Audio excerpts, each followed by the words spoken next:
Okay, hi everybody, Colonel Matt here. Now we've got some amazing news for you. Allow us to shine some light on our situation here. Whoa! Not too bright. Let's turn it down to mood lighting, Matt.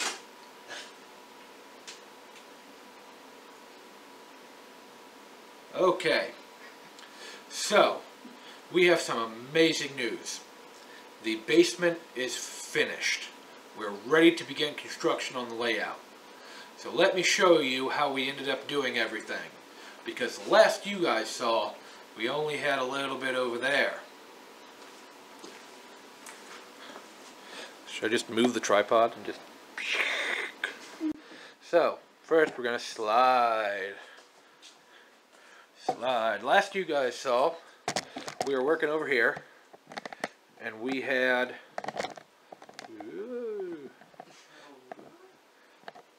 just a little bit of that ceiling up. Now we have a pair of can lights, blindingly bright, and come all the way over.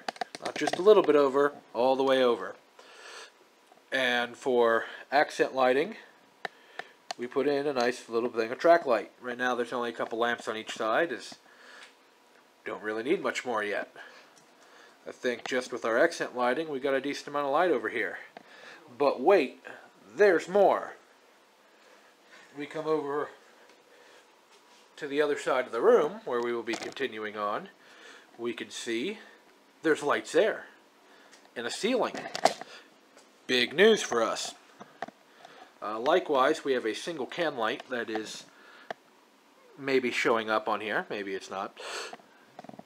And we have a single contiguous track light that runs the entire length of the wall over there. Now, one thing we had to do for the purpose of covering up some pipes is we installed another small drop down. And it covers up all of the pipes on that side of the room very nicely. And even a tall fellow, hey Paul, stand up. Even a tall fellow won't hit their head. Of course, like that, he looks even taller than normal, but we do what we have to do. So, admire the wonderful box idea we had. Do we need more light? I don't know if we need more light yet. So, box goes all the way around, right where we're going to do it to. And we are ready to begin the railroad. Now, for this railroad, we've been collecting for some time a number of different items. Track, locomotives that you've seen some of on and off. So here's a little idea of some of our stuff between the 4 or so of us that are putting everything together. We've got maybe half of it over here.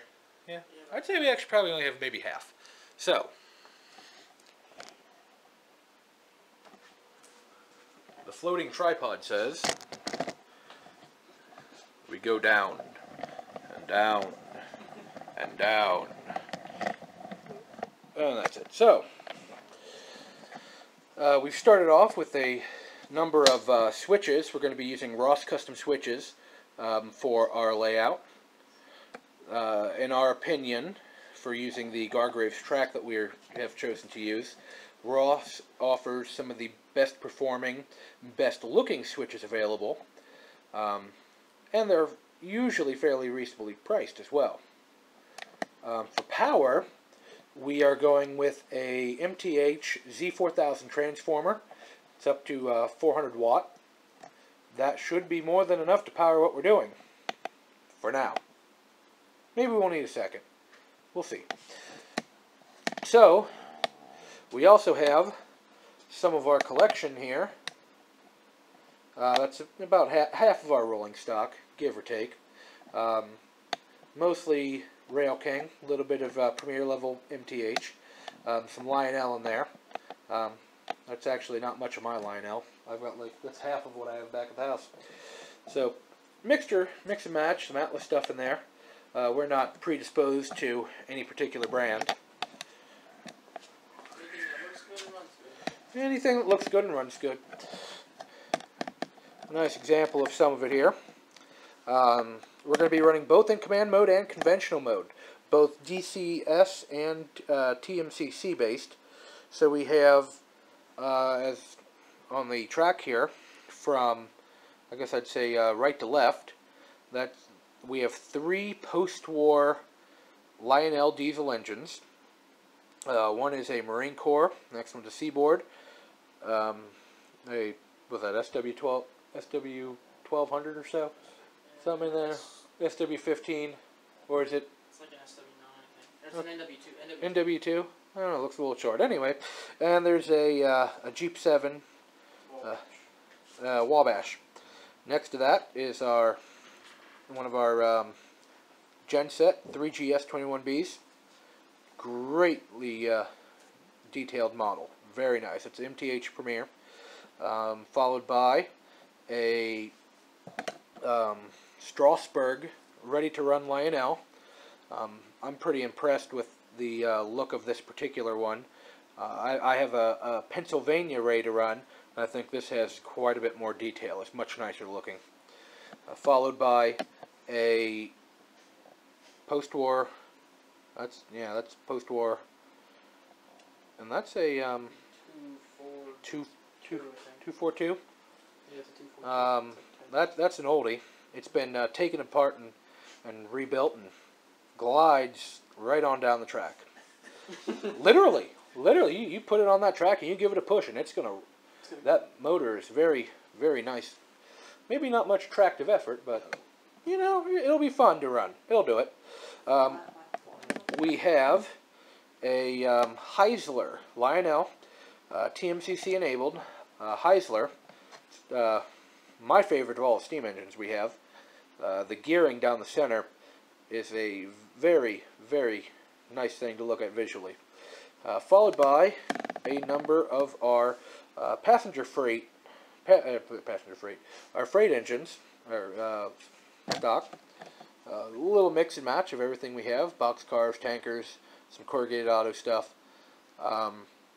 We have a decent mixture of other things. Larger stuff. The majority of our favorite stuff is on the loop right now. I am of the 4 or so of us in the group.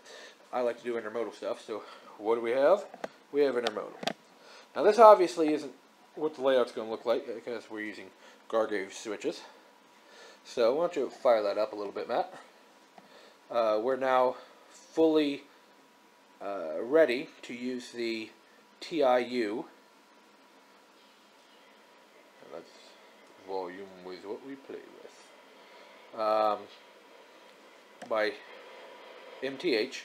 What we'll do is we'll have a TMCC cab 1 base, probably a cab 1, dangling off that, so we'll have all-in-one support. We can run, you know, both TMCC or DCS based when we're done with that.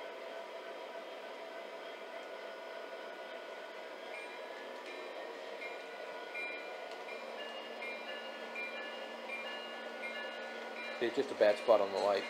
Either that or the thing was smart enough. We had the engine there was fully powered up on the track, and that little ETD wasn't flashing. So apparently it just hated us a lot.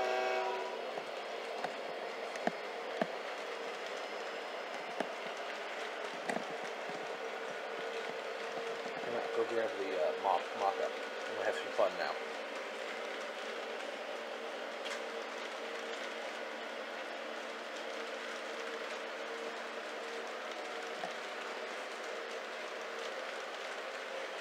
So the layout here, for some of you that have followed earlier videos that we've had together, we had a design mock-up of what the layout was going to look like. In this case, if we orient it properly, we could see stairs, stairs, sidewall, sidewall. See, perfect model. Absolutely perfect. Mr. Ernst? Mr. Ernst. Yeah, Mr. Ernst. Not there. Nope, not in there. So the name of the railroad here, the town, this is the Grand Bend Railroad, is what we're looking at. Will be. And it will take place right here in this basement, Grand Bend. Somewhere in this little loopish area. So let's show you around what we're going to have for the Grand Bend Railroad and the town of Grand Bend.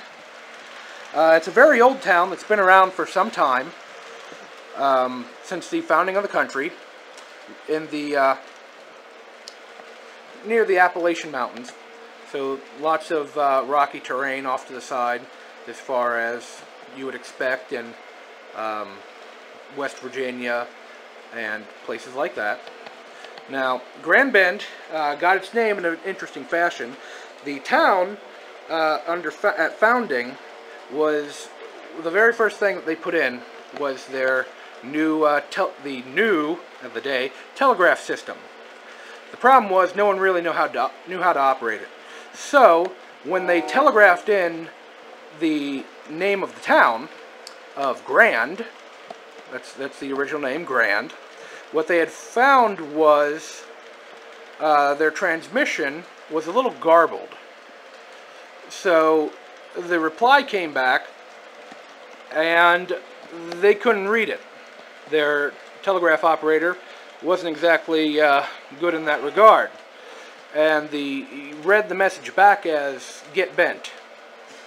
So, not understanding the message, they resubmitted via regular mail Grand Bend instead. Not realizing any better, the name stuck. So here we have the Grand Bend Railroad. It's going to be right in this room. Grand Bend was always at the forefront of rail technology and always right in the middle of everything. Common road names you'll see here include anything east of the Mississippi, so Norfolk Southern, CSX. Many regionals pass through on their switch tracks. You'll also get the Canadian Railroad from time to time running equipment through here. They have a special deal for GO Transit to provide commuter service in various locations. You'll get the odd railroad from out west running through, but mostly eastern United States. They're also forefront in technology. So they decided early on that they were going to invest in nuclear power. So over here we have the future site on the far side of the door there of the Grand Bend nuclear station. Now sadly, while they decided they were going to invest in nuclear power, they didn't figure on investing in radiation shielding. So they kept it as far away from the town as they could think of. It doesn't exactly work that way, but yeah. The town proper will be approximately where we have this loop now. Mostly what you would consider a small town. A couple buildings of maybe 3 to 4 stories. It has a streetcar loop that goes from nowhere to nowhere. Just like Cincinnati would love to plan. And will have a passenger service terminal that would have been great if it were Chicago. Not a little podunk town in the middle of the mountains. And that's not, saying anything mean to podunk towns in the middle of mountains. I'm sure you like where you're at. One of the principal exports of the area would be coal and lumber. So, coal, which gets delivered to the nuclear plant. We don't know why. Of course, these are people, remember, these are people that decided they weren't going to invest in, radiation shielding at the plant, so you never know with them. And lumber, which is used all throughout the area. So, that's what we're up to We're hoping within about a week or so to begin building benchwork and getting everything started. We have enough track to get rolling. We have enough switching to get going. Literally. Yeah, literally. And we'll try to get photos and videos and keep everybody in the loop. Thank you for watching.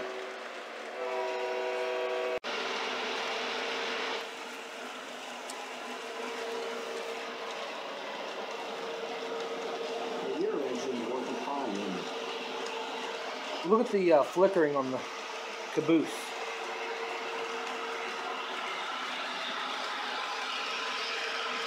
It's spiking,